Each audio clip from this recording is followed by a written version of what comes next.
it just kind of goes to show, though, we've seen Giannis be in big game situations before and Milwaukee come up short. But this year in particular, man, they are just making it happen because I look at the matchup that Giannis presents to Phoenix defensively. I mean, and outside of Ayton, there's nobody that can guard him. So Giannis has been exploiting those matchups that Phoenix has been presenting them. And I mean, they put Jay Crowder on Giannis. They had DeAndre Ayton on Giannis.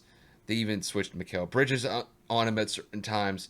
And just there's nobody who has really been able to slow him down whatsoever. And Giannis, to his credit, is getting to the free throw line and he's knocking down his free throws.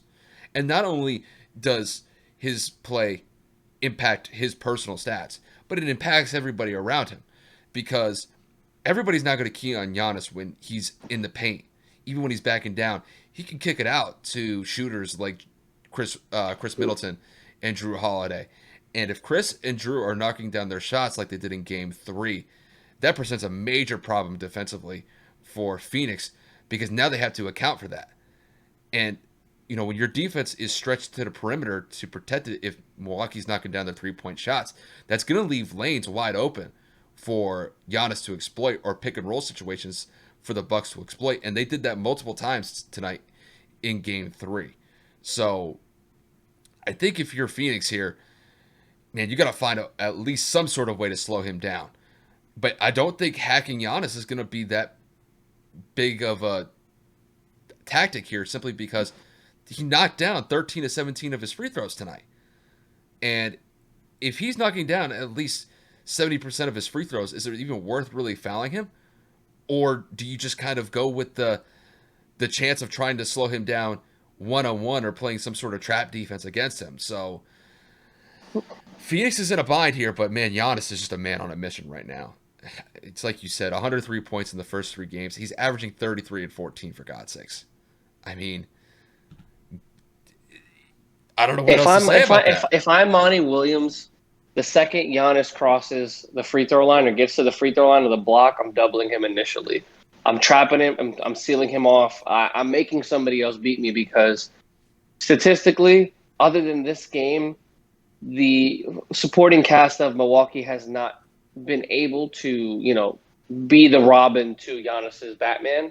And if I'm being honest, I'm going to live with open jump shots versus Giannis getting to the basket at will.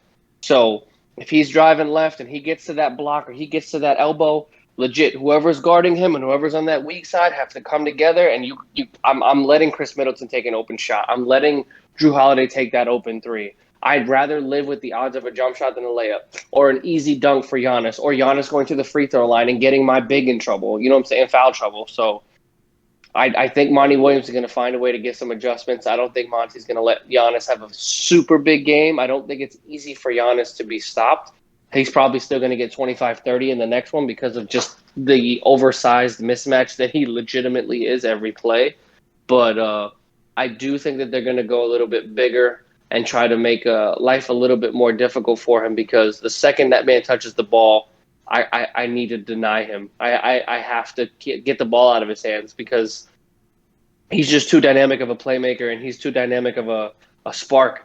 Because once he starts to pop off, man, it's infectious and everybody starts to go off. Like you said, if you start to double Giannis early, then the lanes open, or should I say the shooting lanes open up, and then when you start to go run out on the perimeter, pick and roll, you name it, one-on-one matchups. So it's going to be interesting to see what Phoenix does because it's like we've been saying for the last couple of minutes. The man is just determined, he's hungry, and he's motivated. And I'm pretty sure he's tired of this narrative saying he can't carry a team throughout the postseason.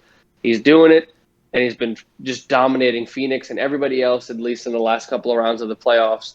So I think that narrative is slowly starting to wither away because, good God, when this man goes into the lane, it's like I just think of like people like say like this man has a family. Like Giannis He's just got goes at kids, bro. everybody. He's Like got kids. Giannis goes at everybody, and he goes at them with such ferocity that you got to give him credit, man. He's got no fear. He's absorbing the contact. He's going to the free throw line, and he's conquering those insecurities and those fears.